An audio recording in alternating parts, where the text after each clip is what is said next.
Bonjour, bienvenue à Taverny avec ses premiers rayons du soleil printanier, ainsi que accompagné par les premières mesures, les premières notes de l'opéra Josselin, écrit et composé par Benjamin Godard. Si Taverny m'était compté rend hommage à ce grand virtuose de Taverny. Du second mariage de M. Auguste Godard, maire de Taverny de 1855 à 1859, né à Paris le 18 août 1849, Benjamin. L'enfant trouve dans son berceau les dons qui feront de lui, sa mère elle-même une excellente musicienne, l'un des grands compositeurs de son époque. À 15 ans, excellent pianiste, il tient les orgues de la paroisse de Taverny, où il passe les étés parmi les siens. Doué d'une voix de baryton, il chante à la perfection. Il étudie le violon avec Vieuxtemps et entre au Conservatoire de Paris pour étudier la composition avec Reber. Après 1870, il doit non seulement se suffire à lui-même, mais aussi aider les siens, car ses parents sont ruinés par la guerre. Il n'a alors que 21 ans. Travailleur acharné, il devient titulaire de la classe de musique d'ensemble au conservatoire. Ses élèves, dont beaucoup deviendront des musiciens de renom, l'aiment et l'écoutent. Sans cesse absorbé par la création, Benjamin se drape dans une solitude hautaine.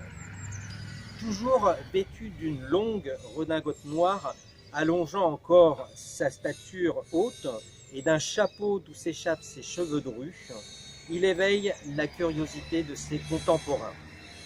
Compositeur fécond, ses œuvres sont innombrables. Elles peuvent être divisées en 4 parties: le théâtre, le concert, la musique de chambre et la mélodie. Au théâtre, sa première œuvre dramatique, intitulée La Tasse, obtient en 1878 le Grand Prix de la ville de Paris. Vient ensuite Josselin, joué au Théâtre de la Monnaie à Bruxelles en 1887 et à Paris en 1888. L'opéra comique voit la création de Dante le 7 mai 1890 et de la Vivandière le 1er avril 1895. Cette dernière œuvre, dirigée par le grand Carvalho, est jouée sans interruption jusqu'à la 90e représentation.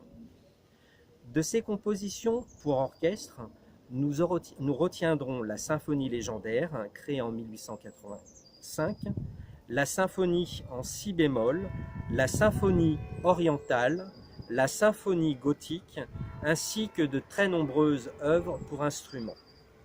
Le 10 janvier 1895, alors qu'à l'Opéra Comique, on répète la Vivandière, Benjamin Godard, atteint d'un mal incurable, meurt à Cannes où il séjourne assisté d'un docteur. Il a 46 ans. 39 ans plus tard, le 8 janvier 1934, dans un article de Radio Magazine, Pierre Lacot s'exprime ainsi: « On reste confondu à la seule énumération de tant de chefs-d'œuvre inexploités. » Alors je me trouve juste à côté de cette statue en bronze en hommage à Benjamin Godard, où on voit incrusté donc sa date de naissance 1849 et sa date de décès 1895. Cette statue a été inaugurée lors d'une cérémonie qui a eu lieu le 25 juin 1933, et donc c'est monsieur Léma, qui était à l'époque le maire, qui prononça le discours d'inauguration. Benjamin Godard est très présent à Paris, à Taverny. Et on trouve donc juste à côté de ce jardin, Benjamin Godard, la rue du même nom, ainsi que juste celle d'à côté qui est dédiée à son père. Nous pourrons visiter prochainement l'église de Taverny où il a joué sur l'orgue. Je vous invite vraiment à redécouvrir ce compositeur qui nous fait connaître Taverny à travers la musique. Vous pouvez également retrouver ce texte que je viens de vous lire dans le livre Objectif Taverny. Je tiens à vous montrer une carte, un autographe de Benjamin Godard qui date de 1895 et sur laquelle il écrit un remerciement. 1000 merci, c'est ravissant. Toutes mes amitiés, Benjamin Godard. Je vous remercie et je vous dis à très bientôt. N'oubliez pas, si Taverny m'était compté.